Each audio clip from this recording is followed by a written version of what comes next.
Peter Hayden Dinklage was born on June 11, 1969, in Morristown, New Jersey, the second child of John Carl Dinklage, who worked in insurance, and Diane Dinklage, an elementary school music teacher. He grew up in Mendham Township, a suburban community in Morris County. From the beginning, his life would be marked by a unique mix of ordinary American suburban upbringing and the extraordinary challenges of living with achondroplasia, a common form of dwarfism. This condition, which affects bone growth, meant that Peter would stand much shorter than his peers, but it also shaped his worldview and the resilience he would later carry into his work. Childhood for Peter was not without its difficulties. He was keenly aware of the ways in which he stood out in a world that often places a premium on conformity. Kids could be cruel, and being visibly different sometimes made him the target of teasing or misunderstanding.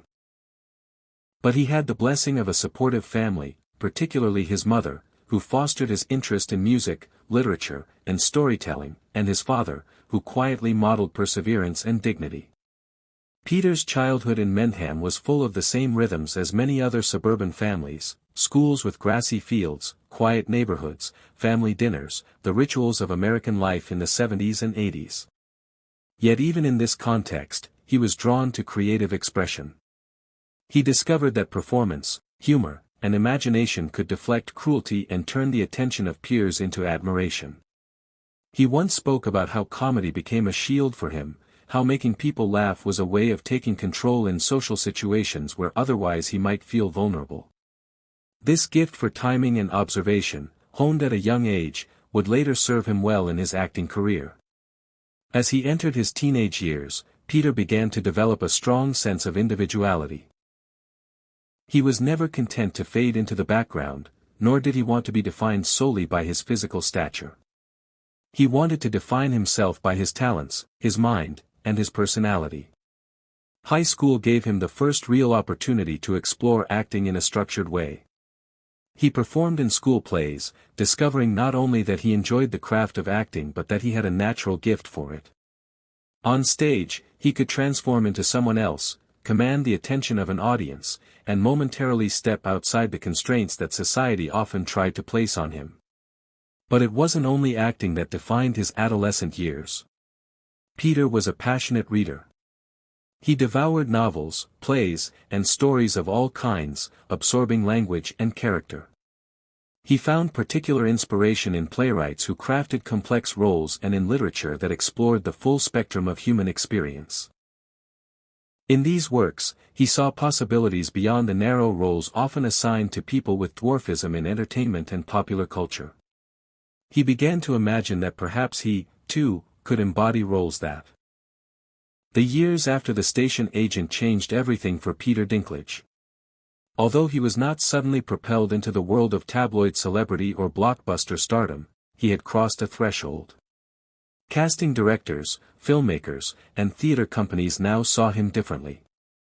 He was no longer just the actor with dwarfism who might be squeezed into a novelty role, he was the actor who had carried a critically acclaimed film with grace and subtle power.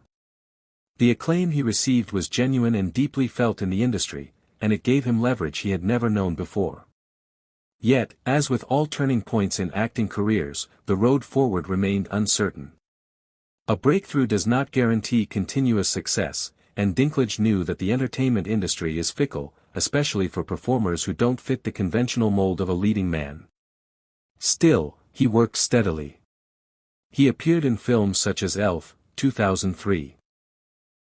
Where he played Miles Finch, a sharply dressed children's author with a no-nonsense attitude who memorably clashes with Will Ferrell's Buddy the Elf. The role was small but widely remembered, particularly because Dinklage infused it with dignity and humor.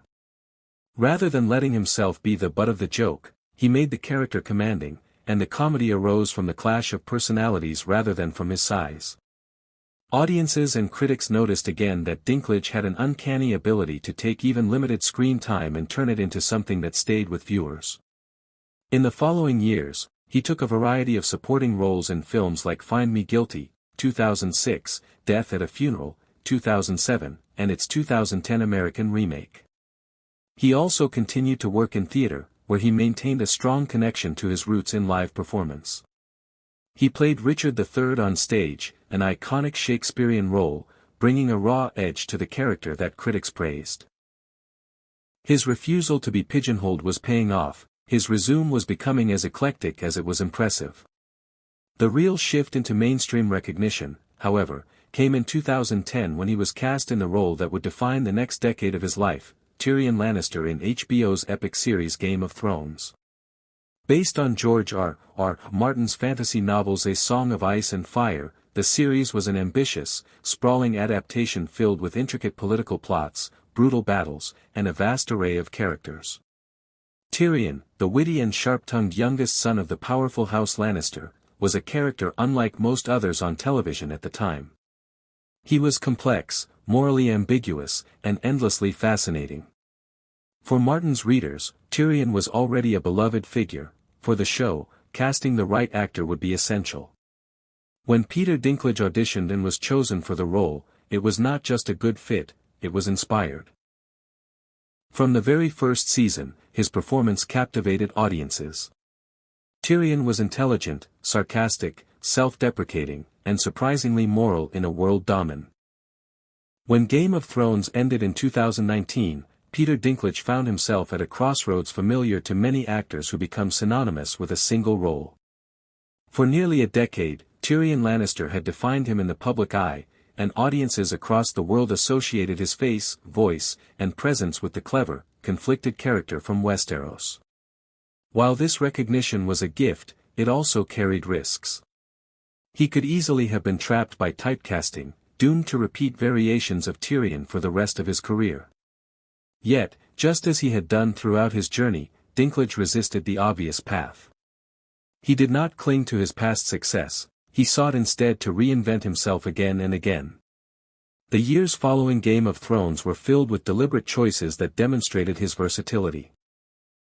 In 2020, he appeared in I Care a Lot, a dark comedy thriller in which he played Roman Lunyov, a mysterious and dangerous figure entangled in the schemes of Rosamund Pike's morally ambiguous protagonist. The role was chilling, subtle, and miles away from the warmth of Tyrion. Dinklage's ability to shift into such a character underscored his refusal to be boxed into one archetype. Critics praised his performance for its menace and restraint, showing once again that he could command the screen without relying on the traits that had made him beloved in Game of Thrones.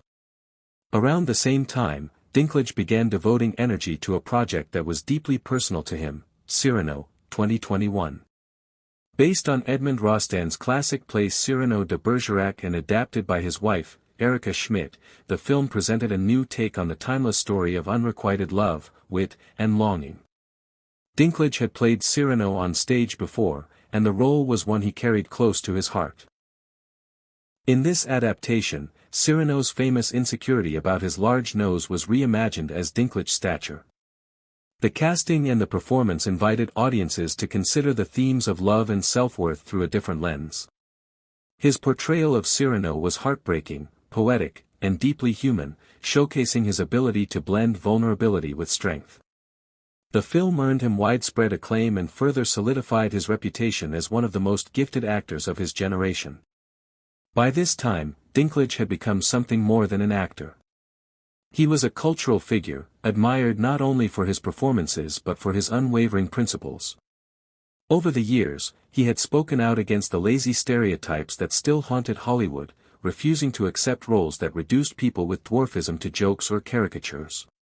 He had challenged the industry's reliance on outdated tropes and publicly criticized major studios when they made decisions that perpetuated harmful clichés. His voice carried weight because he had earned the credibility of someone who had lived the struggle, turned down the easy path, and succeeded on his own terms.